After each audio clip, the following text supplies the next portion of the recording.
Oke. Pertanyaan A.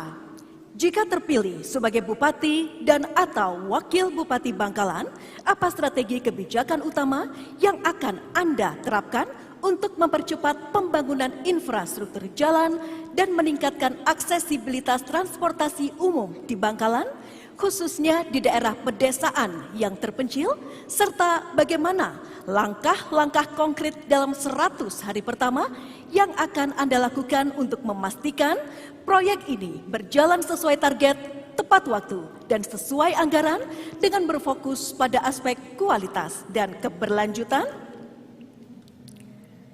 Jadi silakan untuk bisa menjawab, waktunya 2 menit 30 detik. Waktu dimulai saat Anda berbicara. Silakan. Baik, kondisi infrastruktur kita, kerusakannya sudah cukup parah. Di semua ruas jalan bisa kita lihat di berbagai pelosok desa, di berbagai kecamatan. Kebijakan kami tentunya akan memetakan mana yang paling parah dan yang paling prioritas. Dan kami harus mengambil kebijakan tegas dan tega. Kami harus menyelesaikan satu ruas jalan dalam satu APBD. Tidak boleh ada jalan yang digarap hanya 450 meter, kemudian 2-3 kilonya rusak. Ini yang kemudian akan menghambat arus transportasi. Masalah kita yang di desa ini tidak bisa membawa atau memasarkan hasil tanam mereka, peternakan mereka ketika infrastruktur jalan ini tidak memadai. Jadi semuanya akan kita benahi tentunya dengan bertahap, bisa dengan APBD Kabupaten Bangkalan, BK Provinsi maupun sumber dana yang dari pusat atau dari bantuan kawan-kawan yang ada di DPR RI tentunya. Terima kasih. Baik, terima kasih. Infrastruktur ini adalah salah satu roda daripada perekonomian kita di Bangkalan ini, terutama di pedesaan. Kami berdua, karena kami paham data jalan rusak dengan yang tidak rusak, maka kemudian kebijakan kami ini mempertimbangkan salah satu, bukan dalam hal mengambil kebijakan bukan dalam berdasarkan kepentingan kelompok maupun golongan, tetapi dalam mengambil kebijakan kami berdasarkan kebutuhan akses yang ada di pedesaan yang kira-kira membutuhkan, maka kami itu terlebih dahulukan. Oleh sebab itu, karena ini hal urusan penting terkait masalah perekonomian kemasyarakatan, maka kemudian kami berdua akan menyelesaikan dengan Bangkalan unggul. Jalan bahu bagus, halus dan mulus. Terima kasih. Baik, waktu masih ada. Apakah masih mau menambahkan? Sudah cukup. Baik, dan selanjutnya kami persilahkan kepada paslon nomor urut 1 untuk menanggapi. Silahkan, waktunya 1 menit 30 detik dimulai sejak Anda berbicara. Silahkan. Baik, untuk infrastruktur, bahwa alasan pemerintah saat ini kadang-kadang bahwa persoalan bagaimana kemudian infrastruktur kita rusak itu adalah karena pendanaan.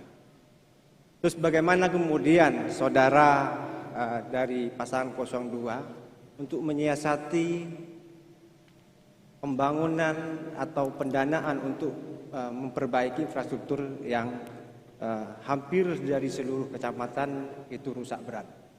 Sedangkan kita tahu bahwa APBD kita sangat lemah dan sedikit untuk pembangunan.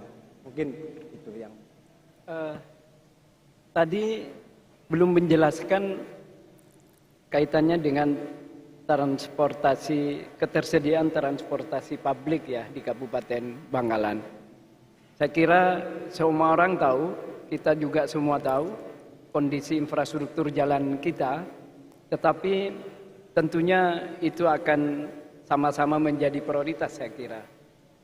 Sehingga karena infrastruktur yang rusak parah itu di Bangkalan belum tersedianya transportasi publik. Belum lagi menjadi persoalan sekarang transportasi itu banyak plat hitam. Baik, waktu habis. Terima kasih. Selanjutnya paslon nomor urut 2 untuk menjawab tanggapan. Waktu Anda 2 menit dimulai sejak Anda berbicara. Silahkan. Baik, APBD kita sakit ya, kolab dengan 2,3 atau 2,4, bahkan 2025 dialokasikan atau diproyeksikan sekitar 2,5 triliun. Kita punya urusan wajib di sana, ada pendidikan dan kesehatan. Sejak awal saya sampaikan bahwa tidak cukup APBD Bangkalan ini untuk memperbaiki jalan kita, yang jalan kabupaten ini. Maka skema yang harus diambil adalah mengoptimalkan APBD kita, dan kita minta kerelaan teman-teman dewan nantinya pokirnya jangan ditaruh di sawah-sawah, kita masukkan ke jalan arus utama, poros-poros di kecamatan. Kemudian kita bisa meminta alokasi bantuan keuangan provinsi. Tadi sudah saya singgung, kemudian dari pusat. Yang terakhir terkait dengan angkot ya, atau alat transportasi. Saya adalah orang desa yang sekarang menemukan bahwa untuk pulang ke desa sepertinya angkot itu sudah tidak dibutuhkan seperti ketika saya masih mondok dulu. Ya, kita punya bis transportasi umum, buktinya di Bangkalan nggak dipakai. Nah, ini akan kita kaji. Kalau toh ini dibutuhkan untuk mempercepat akses dan transportasi di pedesaan, tentunya kita akan hidupkan lagi yang dulu len warna kuning ini. Sekarang kan didominasi oleh yang warna hitam. Buktinya Dishub dan Pemkab juga membiarkan hal itu.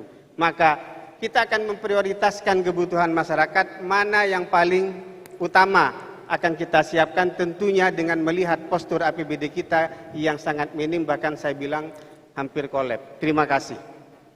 Baik, saya rasa sederhana saja dalam mengatasi infrastruktur kita, di mana amanah dan aturan sudah memperbolehkan bahwasanya 25% dari transfer 1,9 triliun itu boleh 20% untuk dialihkan atau dialokasikan ke infrastruktur. Waktu habis.